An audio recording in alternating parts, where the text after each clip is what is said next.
The perk system is one of the things that sets Warzone apart from most other battle royales out there, and I cannot stress to you how important it is that you get it right. Because if you mess it up, it can turn your meta loadout that you've spent hours crafting into absolute trash. Well, today, we're going to try and stop this from happening because we're going to break down every single perk in Perk Slot 2. No fucking way, dude. What? And not only are we going to rank them from worst to best in the current meta, but I'm going to help you choose the perk that might suit your specific playstyle to help make your sweaty loadouts even better. No way you fucking... So coming in thick and fast, like quite literally thick and fast, with the worst perk in Perk Slot 2, in my opinion, is Sprinter. Sorry, that joke was terrible. So Sprinter is a perk that allows you to tactical sprint indefinitely.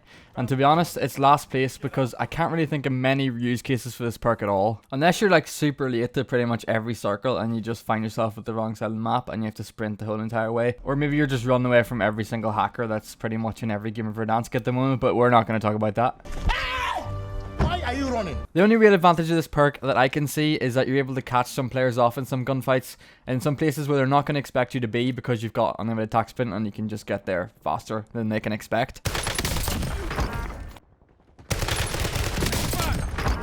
But that's kind of really it, and it's last place because I just think the other perks in this list kind of give you more of a consistent advantage in gunfights. And to be honest, in Call of Duty Warzone, movement speed doesn't really matter that much. I mean, if you're looking for movement speed games, you're only playing something like Apex Legends. Anyway, if you're looking for some extra speed, there are some attachments you can stick in your gun to help you move about the map faster. But being able to unlimited attack sprint just doesn't really have that much of a benefit because the attack sprint in this game is quite good anyway. Coming in next at number 6 out of 7 is Bomb Squad. Now Bomb Squad does quite a lot. It reduces incoming explosive damage and also lets you mark enemy explosives through the wall for the rest of your team. Now this one was a little bit of a harder choice than just sticking Sprinter at number 7 because there actually is some uses.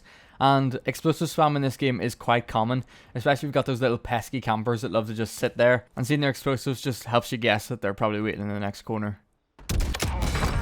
Enemy eliminated. However, I do have this quite low on the list because it is quite a niche use and it's kind of useful in the early game, I guess, when you're roaming about buildings, but in my opinion, in Warzone, most of the game comes down to long or mid-range gunfights, which this perk is going to be essentially useless unless your enemy's throwing grenades at you. But then again, I don't like basing my perks based on like other players' behavior. I think it's better to pick perks that are going to suit your playstyle, and it's just not worth sacrificing some of the better perks on this list.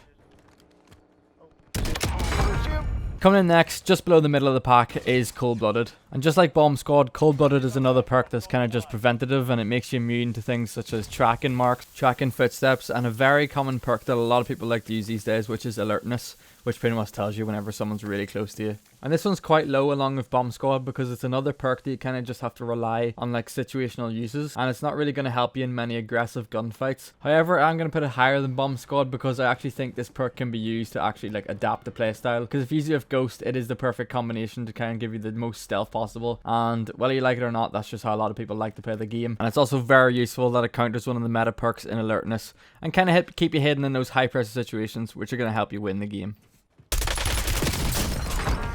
Coming in at a respectable 4th spot in this list is Quartermaster, and this one's not too complicated. It just basically means that you recharge equipment every 50 seconds, and that is for your lethal and tactical. Not a bad perk shout in the current meta. The main benefit of this, I would say, would be the replenishing of the smoke grenades, because everybody knows how powerful smoke grenades are right now. It's just how good snipers are and their ability to one-shot, and if you get caught out in the open, the only real chance you have of surviving is by popping down a smoke grenade. And that's all there really is to say about this perk. It's not extremely useful, but it's also not useless. That's why I've put it at the 4th slot. It slightly does miss out the other perks because as soon as you use it, it's gone for 50 seconds, and if you're in a fast-paced game and enemies are flying at you, you're not going to have the chance to wait every 50 seconds for another kill. So whenever you're waiting for this to recharge your equipment over the 50 seconds, it is kind of useless. It is just sitting there recharging your equipment. It doesn't give you like an advantage over like sustained gunfights in a small period. So this is why I think it has to miss out to the other perks that kind of give more of a long-lasting and consistent impact. However, if you're good with your lethals and good with your tacticals, which is something I'm trying to improve at myself, Quartermaster is a very solid shout. Now coming into the top 3 perks, and this is where some difficult decisions had to be made. But in the 3rd slot, we've got Tracker. Now Tracker lets you see enemy footsteps and also means that bullets you fire will outline any enemies that they're hit. Also, when you're downed, it's going to automatically ping that enemy's location. And there's just so many things that make this perk more usable than the rest of the perks in this list. And that is just because it's so good in aggressive scenarios that you can see enemies footsteps, especially in close quarters combat in like buildings and things like that. And then also the added bonus of being anybody that you shoot, it's going to automatically ping them for your team, which means that you can get those team shots on, which is extremely important in Warzone. And then also being downed and getting marked is also something that's going to help you if you get sniped from a distance long away and you need to crawl into cover. You know exactly what side to crawl into, so you're not going to get shot and insta-killed.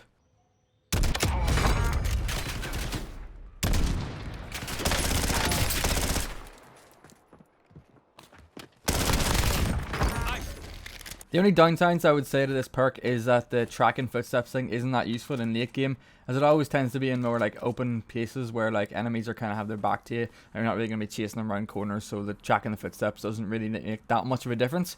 But in my opinion, there's one massive use case for this perk, and that is to give it to the worst player in your team. Because not only is it going to help them give them more like situational awareness, and in they're going to know where enemies are coming from, but whenever they shoot and they're not necessarily going to get that kill, at least it's going to mark you, you know. You can just give this to the player in your team that's got no aim, so whenever they shoot and maybe they hit 1 bullet out of 100, it's going to mark them for the rest of the team, so you're able to sweep on in and help clean up the kill. It also means whenever they get downed, which probably the worst player in your team is going to get down, what, like 5-6 times a game, it means you know where the enemy is and you can sort of set up, get your player back up, and just stay in a defensive position to try and ward off and make sure that the little noob of your team isn't completely finished off.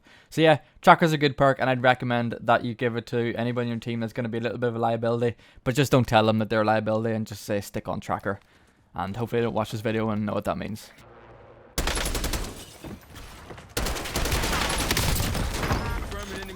Okay, so getting into the top 2 now, and we're getting into the juice, and these are the top 2 perks that I would highly recommend, and these are the 2 perks that I've been running the most in Warzone so far.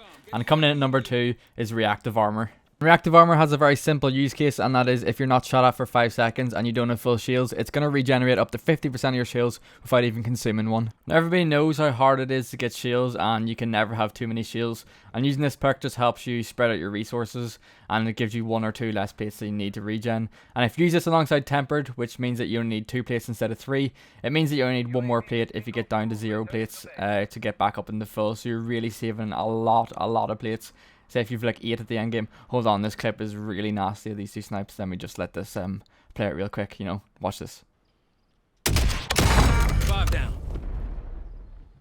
Hostile tagged. Shoo, I don't even know how that first shot hit, but it did, and it was a nice nasty 2-piece, especially on solos, and whenever someone calls you a sniper bot inside chat, it's also very satisfying. But this is my top 2 perk because it is something that kind of benefits my playstyle in general. It's more fast paced, you know. If you're getting shot at, you can dip behind cover, and if you're in there for like over 5 seconds, you're going to be back up and ready to rechal again, which is something I like to do because I think playing aggressively in this game is the way to go, and it's how you're going to have the most fun, and it's how you're going to get better. This is why these top 2 perks are kind of geared towards players that are a little bit more aggressive. However, Reactive Armor is only in my 2nd place, and this leaves 1st place for only the 1 more perk left, and that is for Quick Fix. And Quick Fix starts instant health regeneration upon kills with gun, melee and throwing knife kills, and also has that little added advantage of being able to shoot whenever you're plating, because you only plate with 1 hand and you can keep your gun up. And it takes my number 1 spot because I cannot count how many times that I've got a kill in a close range gunfight and somebody else has started pushing you, because you know how popular third partying is in this game. And especially in solos, which is what I play the most, the amount of third party deaths I get is crazy, and the amount of times that this perk has just saved my ass cannot be underestimated, and that is why it is in my number 1 slot. However, I would say it is only a perk that really favors you if you are aggressive, and that is the one thing I would say about all the perks in this game, is that you're going to have to pick which ones suit your playstyle the best. I've given examples and I've rated my top 7, but that doesn't necessarily mean that it's going to be your top 7. And Quick Fix takes it for me because it just means I can get into gunfights quicker, and it suits my really fast playstyle.